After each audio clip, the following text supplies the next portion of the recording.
السلام عليكم ورحمة الله وبركاته. طلاب أولى إعدادي، يا رب تكونوا بخير. النهاردة هنشرح درس الأدلة الكيميائية والأملاح. قبل ما نبدأ عاوز أسألكوا سؤال: لو معانا كوبايتين، واحدة فيهم حمض والتاني فيهم قلوي، إزاي نعرف نفرق ما بينهم وهما الاتنين شبه المية من غير ما نلمسهم أو ندوقهم؟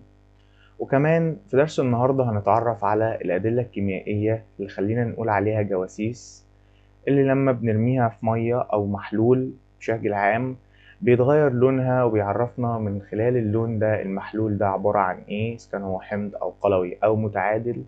وكمان عاوزين نعرف إيه هو القص الهيدروجيني اللي يعتبر ميزان القوة. جاهزين؟ يلا بينا.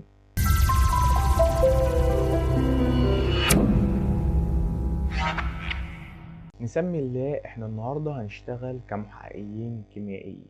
تعالوا نطبق على المثال اللي احنا قلناه في المقدمة، اللي هو ايه؟ اللي هو انا عندي كوباية فيها حمض، كوباية فيها قاعدة. انا معرفش الحمض فين ولا القاعدة فين، والاتنين بيبقى شبه المية بالظبط. طيب، عاوز اكتشف فين الحمض وفين القاعدة. اول حاجة هتيجي في بالنا نلمسهم او ندوقهم. هقول لك ما ينفعش. ليه؟ لان الحمض أو القاعدة أو القلوي بشكل عام، حمض أو القاعدة، هما مواد كاوية. يعني إيه كاوية؟ يعني بيحرقوا الإيد اللي إحنا ممكن نلمس بيها أو اللسان اللي ندوق بيه، فهم بيحرقوا الجلد، فمش هينفع ندوق أو نلمس بيهم.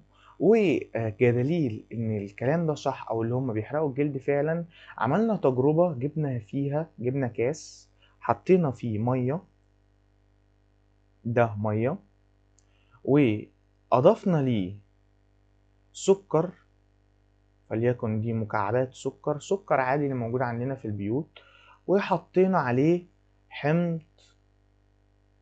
الحمض ده كان حمض ال H2SO4 المركز، حمض الكبريتيك المركز. عمل ايه بقى حمض الكبريتيك ده في السكر؟ ما غلاهوش بس، لا ده فحمه. يعني ايه فحمه؟ يعني خلاه غبار، قعد يسخن فيه لحد ما عمل بقليل كده وبقى فيه غبار سودا، بقى حتة فحمة سودا. فما بالك بقى يعمل ايه في جلدنا؟ فما ينفعش نكشف عن الحمض او القلوي باستخدام ايدينا او باستخدام تذوق. طيب هنعمل ايه يا مستر؟ احنا ككيميائيين بنستخدم حاجة اسمها الأدلة، اللي هي الأدلة الكيميائية، أو اللي أنا بحب أسميها إيه؟ الجواسيس. طيب الجواسيس دي بتبقى عبارة عن إيه؟ هي بتبقى مادة كيميائية أنا بحطها على المحلول، بتدي لون مع الحمض وبتدي لون تاني مع القلوي أو القاعدة.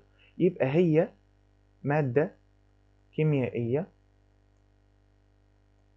تعطي لون مع الحمض عن اللون التي تعطيه مع القاعدة.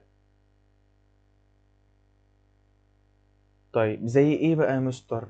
مادة بتدي لون مع الحمض، بتدي لون مختلف تاني مع القاعدة. قلنا الحصة اللي فاتت زي مثلا عندي شريط دوار الشمس. شريط دوار الشمس ده انا كنت بستخدمه الحصة اللي فاتت ازاي؟ كنت مع الحمض بجيب شريط دوار الشمس الازرق، والحمض بيخلي لي لونه ايه؟ بيخلي لي لونه احمر. يبقى شريط دوار الشمس الازرق، دوار الشمس الازرق، كان الحمض بيخليه احمر. ومع القلويات كان شريط دوار الشمس الاحمر، القلوي بيخليه ازرق. طيب النهارده بقى بناخد الدليل بشكل عام، والدليل بتاع اللي هو شريط دوار الشمس ده هي صبغة دوار الشمس. يعني شريط دوار الشمس ده معمول من حاجة اسمها صبغة دوار الشمس، وهي نفس الكلام. مع الأحماض صبغة دوار الشمس دي بتتحول من اللون الأزرق إلى اللون الأحمر، ومع القلوي من اللون الأحمر إلى اللون الأزرق. طب تعالوا نبسطها كده على نفسنا عشان نعرف نحفظها وما نتلخبطش. هناخد حاجة اسمها قاعدة ح تجيب ح وقاف تجيب قاف. يعني ايه ح تجيب ح وقاف تجيب قاف؟ يعني حمض يجيب ايه؟ احمر. بيحول شريط دوار الشمس او صبغة دوار الشمس الازرق الى احمر.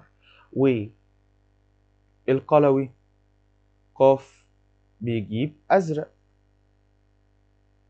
يبقى كده قاف مع قاف وح مع ح. كده سهلناها على نفسنا شوية. طيب يا مستر، انا كده معايا كوبايتين. تعالوا نرجع للكوبايتين اللي كانوا في الاول. حطيت هنا مثلا، او تعالوا ندي مثال احسن. تعالوا ندي مثال. جبت 5 كوبايات فيهم محاليل انا معرفهمش. تمام. في كل كوباية هحط شريطين، شريط دوار شمس ازرق وشريط دوار شمس احمر. ما انا معرفش هم احماض ولا قلويات. ثانية، تعالوا نخلي الشريط مثلا الاحمر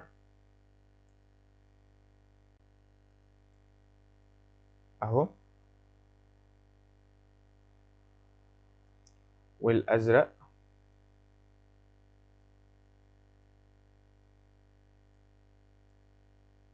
اهو. طيب، اكتشفت ايه بقى؟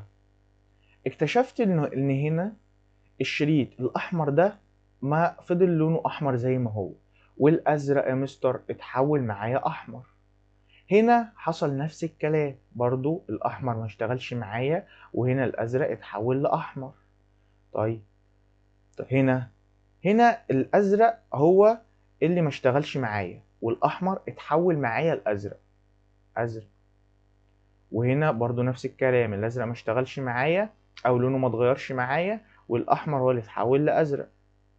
وهنا الاتنين ما اشتغلوش وفضل نفس اللون، يعني الازرق فضل نفس لونه والاحمر فضل نفس لونه. طب استنتج من الكلام ده ايه؟ احنا عارفين اهو، يعني شريط ظهور الشمس اهو لما اداني احمر ده كده حمض، وهنا ده كده قلوي. طيب، استنتجت من الكلام ده نقطتين. استنتجت ان شريط دوار الشمس ده بيعرف يفرق لي ما بين الحمض والقلوي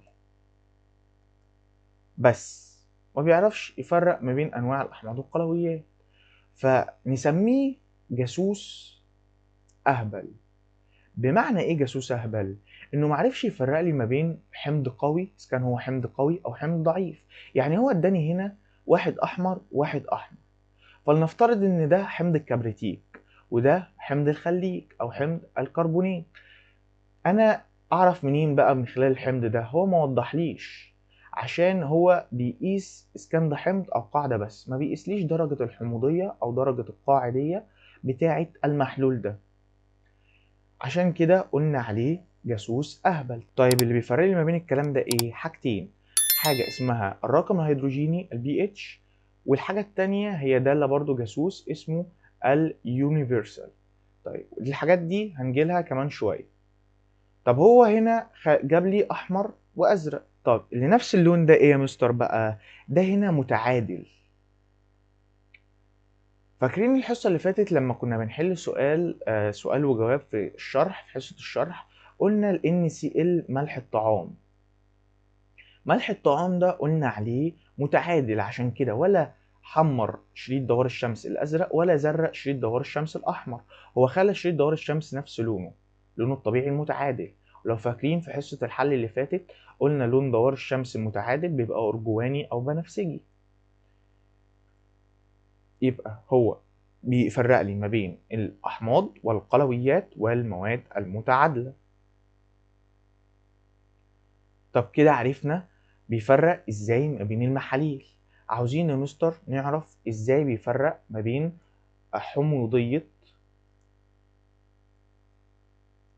حموضية وقلوية الغازات. ايه ده يا مستر؟ غازات؟ ده أنا عارف من الحصة اللي فاتت ونبهنا عليها كذا مرة إن الأحماض والقلويات ما هي إلا سوائل ومحاليل.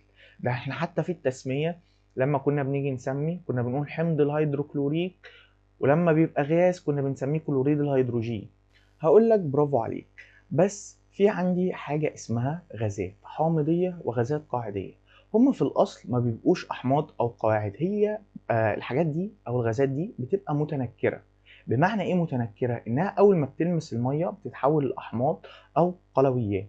تعالوا ناخد مثال، مثلا مثال عندي ال CO2، عاوزين نعرف هو ابن مين أو إيه أصله. بنضيف بنحط له شريط دوار شمس، بس لازم يبقى مبلل. مبلل يعني في ميه. ليه؟ لان الغاز ده اول ما بيشوف الميه، الميه دي هي اللي بتكشف تنكره، بتعرفنا مين اصله. اول ما بيشوف الميه بيتحول لحمض، حمض ال HCO2 او حمض البيكربونات. طيب، والشريط ده اول ما بيتحط كده الحمض ده في الشريط بيعمل ايه؟ بيحمر شريط دوار الشمس الازرق، وكده كشفنا عنه اللي هو حمض. فهمت قصدي؟ يعني هو مش حمض في ذاته، هو بيبقى غاز حامضي. اول ما بيلمس الميه بيحصل ايه؟ بيحصل زياده لتركيز ايونات الهيدروجين فيه او كاتيونات الهيدروجين، فبيتحول على طول لحمض. طيب، ده كده مثال مثلا عندنا في الأحماض. طب مثال لمستر لو قلوي، مثال قلوي عندنا النشادر ال NH3. ال NH3 لما بحط شريط دوار الشمس الأحمر المبلل، شريط دوار شمس أزرق مبلل، بيتحول لإيه؟ بيتحول للون الأحمر، لأن هنا أيونات الهيدروكسيد إيه؟ بتزيد. طيب، عندي بقى حاجة تالتة وهي الغازات المتعادلة. الغازات المتعادلة دي اللي هو زي الهيدروجين، زي النيتروجين، وزي الأكسجين. الثلاث غازات دولت لما بيتحطوا على شريط دوار الشمس، إذا كان بقى أزرق أو أحمر، بيخلوا نفس لونه. يعني لو هو أزرق بنخليه أزرق، لو هو أحمر بيسيبوه أحمر. ملهمش دعوة بحد، هم في حالهم، يعني ملهمش دعوة بالجاسوس بتاعنا. في بقى واحد فيهم من الغازات الخاملة دي هو الكلور. الكلور ده بقى مشكلة، بيشيل لون خالص، بيشيل لون دوار الشمس خالص. إذا كان أزرق بيشيله، وإذا كان أحمر بيشيله. اشمعنى ده بيشيله؟ الكلور ده بيبقى شبه الكلور اللي بنغسل بيه هدومنا. هو بيعمل مش بيغير بس لون شريط دوار الشمس، لا هو بيمحيه، بيقتله، بيخليه لونه أبيض زي الفل. فعشان كده بنستخدمه، بنقول عليه مادة مبيضة. طيب، هو ايه اصلا يا مستر اللي بيخلي شريط دوار الشمس الازرق يحمر مع الاحماض ويزرق مع القلويات وما بيديش لون مع المواد المتعادله؟ اقول لك بسبب الايونات. يعني هو بيحمر مع الاحماض بسبب ايونات او كاتيونات الهيدروجين الموجبه، بيزرق مع القلويات بسبب ايونات الهيدروكسيد السالبه. طيب، هنا بقى في المواد المتعادلة ولا هو بيحمر ولا هو بيزرق، هو بيسيب اللون زي ما هو، بسبب ان هنا في تساوي ما بين ايونات الهيدروجين وايونات الهيدروكسيد، او كاتيونات الهيدروجين وانيونات الهيدروكسيد. يعني هنا بيبقى في تساوي ما بين انيونات الهيدروجين وكاتيونات الهيدروكسيد. طب هل يا مستر ما عندناش دليل تاني غير شريط دوار الشمس؟ اقول لك لا طبعا، عندنا دليل تاني، او خلينا نسميها جاسوس تاني، وهو اليونيفرسال. اليونيفرسال بيبقى اذكى شويه، هو جاسوس ذكي، برضه بيتواجد على هيئه اصباغ او على هيئه شرايط. اليونيفرسال ده بمعنى ايه جاسوس ذكي؟ بمعنى ان هو بيعرف يفرق لي ما بين الاحماض، احماض قويه واحماض ضعيفه، او قلويات قويه وقلويات ضعيفه. بيفرق لي ما بينهم ازاي بقى؟ اليونيفرسال ما بيدينيش لون واحد. يعني مثلا شريط دوار الشمس الاحمر بيتحول لازرق، ده في ايه؟ ده في القلوي، ومع الحمض بيتحول لاحمر، بيديني لون واحد. لكن اليونيفرسال بيديني كوكتيل كوكتيل ألوان. كوكتيل الألوان ده أو الألوان الكتير ده بتساعدني أو بتعرفني درجات القوة بتاعة الحمض، درجات القوة بتاع القلوي بشكل صحيح أو بمعنى أدق. احنا عندنا البي اتش ده أو اللي هو الرقم الهيدروجيني اللي هنشرحه كمان شوية، هو بيبقى عبارة عن أرقام. فكوكتيل الألوان ده أو اليونيفرسال ده بيدي لكل رقم لون، فمن خلاله بنعرف يعني مثلا بيديني درجة من اللون الأحمر، فبعرف ده بيساوي قد إيه من حموضية أو قاعدية المحلول اللي عندي. طب تعالوا ناخد دليل عن اليونيفرسال. هنستخدم في الدليل ده أو التجربة دي 3 كاسات. عندي أول كاس مثلا فيه عصير عنب، وإحنا عارفين إن العنب طعمه لاذع، يبقى حمض، قلناها الحصة اللي فاتت.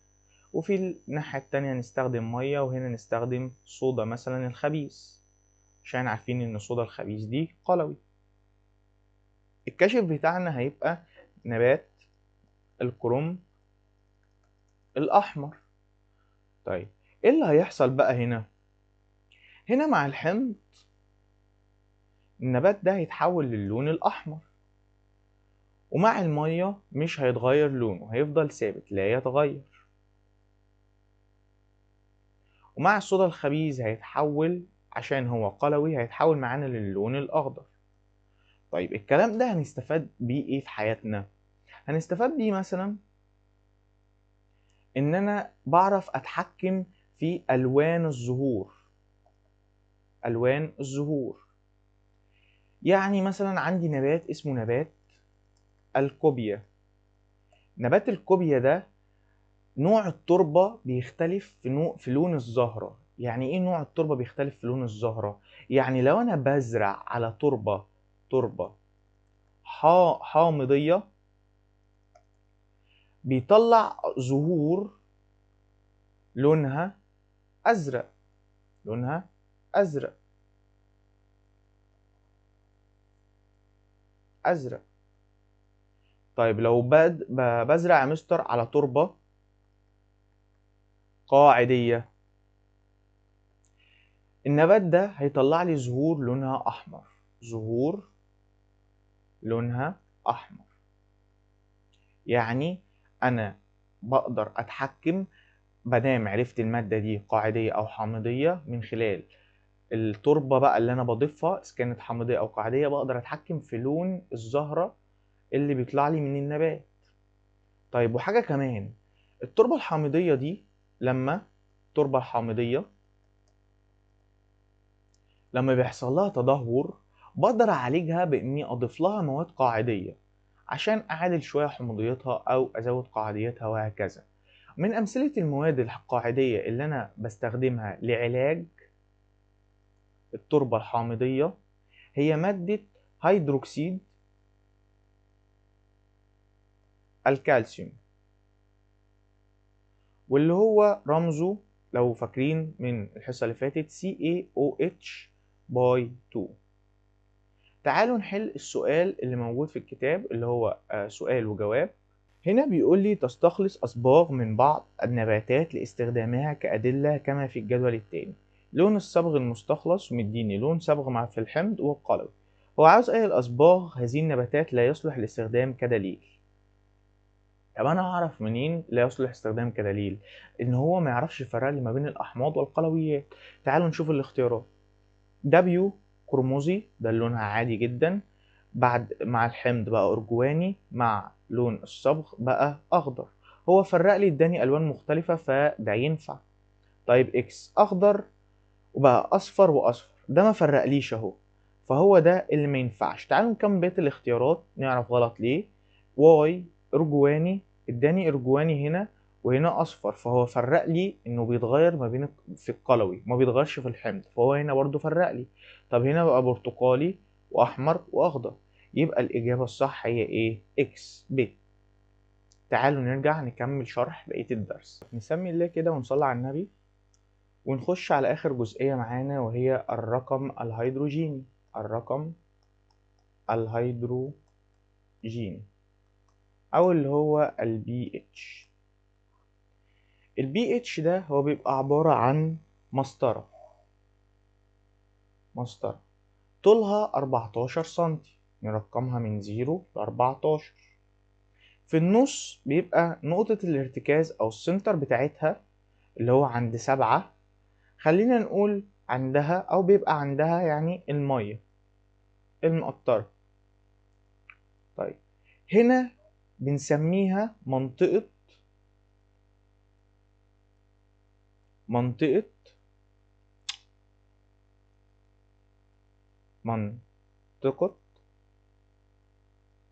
الخطر الحامضية.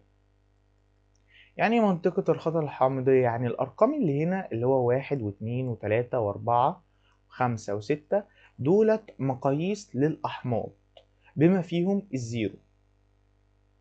طيب هنا القوة عكس الرقم. بمعنى ايه القوة عكس الرقم؟ يعني انا لو عندي حمض اديته في الأس الهيدروجيني 1 ده حمض قوي جدا زي الحمض اللي موجود في المعدة عندنا، وهو قوي لدرجة ان انت لو بلعت عظم صغير بيسيحه، فهو وبيدوب الحديد، فهو قوي جدا، فهو رمزه 1 او الرقم الهيدروجيني بتاعه 1. طيب الحمض اللي الرقم الهيدروجيني بتاعه 6 بيبقى حمض كيوت شوية، يعني مثلا زي الحمض اللي موجود في اللبن. طيب هنا بقى دي منطقة خطر القلويات أو القواعد، وهنا القوة ماشية مع اتجاه الرقم. هنا القوة مع الرقم بتزيد مع الرقم وبتقل مع الرقم. هنا القوة عكس الرقم. طب هنا القوة مع الرقم معروفة وشرحة نفسها، يعني مثلا عندي القلوي رقمه الهيدروجيني ب 13 بيبقى قوي، واللي رقمه 8 مثلا بيبقى ضعيف، وبيتراوح من 8 لحد 14. طيب ملخص الكلام ده ايه؟ ان الأس الهيدروجيني هو مقياس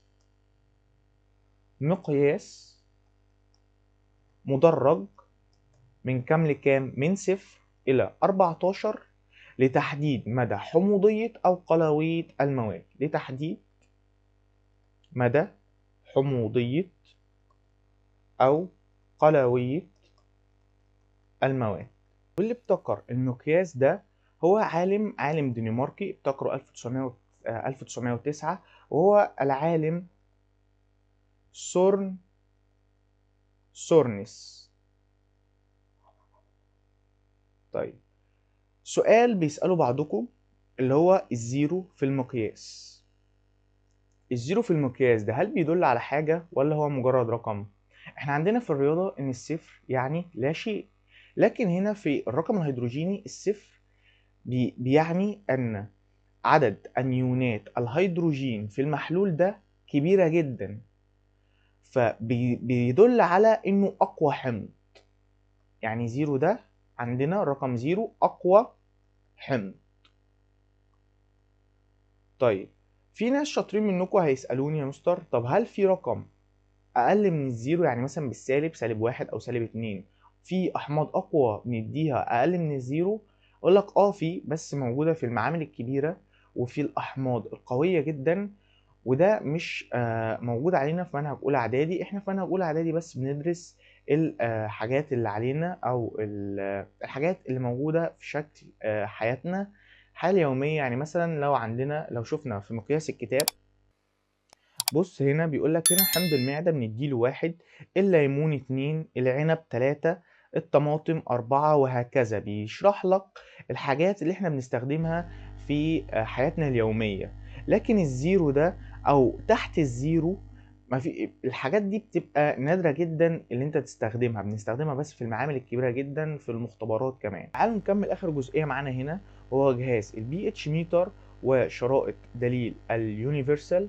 الجهاز البي اتش ميتر بيبقى ادق، وبص بيبقى الجهاز بيظهر لي الرقم على طول، على عكس البي اتش اللي هو بيبقى الوان. بحط اللون في المحلول، اللون اللي بيظهر لي بعد ما بحط الشريط في المحلول بقارنه اهو بالشرائط او الالوان اللي معايا. فهنا ده ادق لكن ده تقريبي.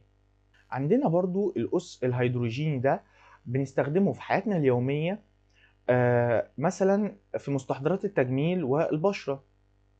مستحضرات التجميل للبشرة بنستخدمها ازاي؟ الشامبوهات اللي بننضف بيها الشعر الجاف بتبقى البي اتش بتاعتها او رقم الهيدروجيني بتاعها مختلف تماما عن المستحضرات التجميل او الشامبوهات اللي بننضف بيها الشعر الدهني مثلا اهي. تختلف قيم الرقم الهيدروجيني للمستحضرات العناية بالبشرة والشعر، فقيمة البي اتش للشامبو المستخدم لتنظيف الشعر الجاف تختلف عن المستخدم للشعر الدهني. طيب وهنا بيقول لك أكثر هذه المواد قاعدية هو منظف الأفران اللي البي اتش بتاعته ب 14، وده أكتر قوي عندك. وهنا أقل واحد وهو البيض اللي هو بيبقى 8. 7 ده قلنا اللي هي المية دي بتبقى متعادل. وهنا اللي هو من الزيرو اللي هو أقوى حاجة زي حمض المعدة لحد اللبن اللي هو بيقترب من السبعة. وهنا بيقول لك بس أمثلة إن إيه حمضية العنب مثلا أكبر من طماطم وهكذا. تعالوا نحل السؤال ده. بيقول لك يريد أحد المزارعين زراعة الكرنب الأحمر في تربة زراعية قيمتها بي اتش 5.5، في حين أن الكرنب الأحمر ينمو جيدا في تربة تتراوح بي اتش بتاعها من 7.5 ل 8.5. طيب هي هنا كده في تربة إيه 5.5 أقل من 7 مستر، تربة حامضية. هي بتنمو فين؟ في تربة من 7.5 ل 8.5 قاعدية. بيقول لك أي المواد التالية يمكن إضافتها إلى التربة حتى تكون مناسبة لزراعة الكرنب الأحمر؟ قلنا المواد القاعدية من المواد القاعدية اللي بتساعد أو بتصلح التربة الحامضية، بتزودها قاعدية يعني أو بتعالجها، هو كلوريد أو هيدروكسيد الصوديوم، هيدروكسيد الكالسيوم. طيب تعالوا نحل أسئلة التقييم.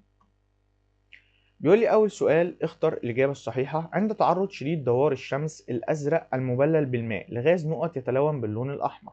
ما دام يتلون باللون الأحمر معنى كده إنه غاز حمضي. طيب من الغاز الحمض إحنا عندنا قلنا الأكسجين خامل، وقلنا إن النشادر تبع القلويات، وقلنا الهيدروجين خامل، فالإجابة هي ثاني أكسيد الكربون د. قراءة البي اتش متر مع نقط تبلغ قيمتها 2. تبلغ قيمتها 2 دي يعني حمض يا مستر. طيب ال H NO3 ده حمض النترات بتاع النتاية بنركنه. ماء المقطر، ماء المقطر ب7 لا طبعا. معجون السنان ده قلوي، قلوي مش هتنفع هيبقى أعلى من 7. وهيدروكسيد الأمونيوم برضو أعلى من 7 فهو هيبقى حمض النترات أو النيتريت. تزداد قوة المحاليل القاعدية كلما اقترب البي اتش ايه القاعدية، كلما اقترب البي اتش من ال 14. هو من 7 ل 14 وبتزيد قوة لما يقترب عند ال 14. طب يمكن معالجة التربة الحامضية بإضافة لسه حلينها فوق اللي هي هيدروكسيد الكالسيوم. بيقول لك هنا اختلاف لون أزهار النبات القوبية باختلاف نوع التربة. علل. لأن لما زرعناها أو عند استخدام التربة الحامضية تظهر الأزهار باللون الأزرق، أما عند استخدام التربة القاعدية تظهر الأزهار إيه باللون الأحمر. تاني سؤال، لا يستخدم شريط دوار الشمس في التمييز بين هيدروكسيد الصوديوم وهيدروكسيد المغنيسيوم. هقول له لأن شريط دوار الشمس لا يميز بين القلويات وبعضها. يعني هما ما بيميزليش ما بين القلوي القوي والقلوي الضعيف، لكن بيميز لي ما بين ايه الأحماض والقلويات. صوب ما تحته خط. غاز نقط يزيل لون شريط دوار الشمس، اللي بيزيله خالص اللي هو الكلور Cl2. طيب تتراوح قيمة بي اتش الحامضي تتراوح من ايه؟ من 0 ل 7. طب من 7 ل 14 اللي هو كاتبها لي ده اللي هو ايه؟ اللي هو القلوي. طيب أكمل. غاز نقط يغير لون شريط دوار الشمس الأحمر إلى أزرق. ما دام من أحمر إلى أزرق هديله أي غاز حامضي، وليكن مثلا النشادر NH3. بينما غاز النيتروجين لون دليل دوار الشمس. غاز النيتروجين من الغازات الخاملة، هيدروجين نيتروجين أكسجين، فلا يغير. يستخدم دليل نقط في قياس حموضية المحاليل بطريقة تقريبية. اللي بيستخدم الدليل ده هو شرائط اليونيفرسال، شرائط اليونيفرسال. طيب بينما نقط جهاز في قياس بدقة، دقة اللي هو الأرقام اللي هو جهاز البي اتش متر. طيب ما النتائج المترتبة على وضع شريط دوار الشمس في محلول pH قيمته تساوي 12، هيتحول شريط دوار الشمس الأحمر إلى اللون الأزرق. طب والأزرق هيفضل زي ما هو عشان هو هنا بيقول لي شريطي، يعني حاطط على الاتنين الأزرق والأحمر، فأنا بقول له النتيجة بتاعت الأزرق والنتيجة بتاعت الأحمر. طيب، وضع قطع من السكر في أنبوب اختبار بها حمض الكبريتيك. قلنا الأحماض والقلويات بتسيح أو هي مواد حارقة، فاللي هيحصل للسكر إنه هيتفحم. طيب كده خلصنا شرح الجزء الأول كاملا. بكرة إن شاء الله هننزل جزء الأسئلة أو الحل بتاع الجزء الأول ده كله. بعد كده هنشرح الجزء التاني وهنحل الأسئلة بتاعته. متنسوش تشتركوا في القناة عشان يجيلكوا إشعارات بالحصص دي، وتفعلوا زر الجرس، وتعملوا لايك لو الفيديو عجبكم. ولو حد عنده أي سؤال يكتب في الكومنتات وإن شاء الله هرد عليه. أشوف وشكوا على خير. السلام عليكم.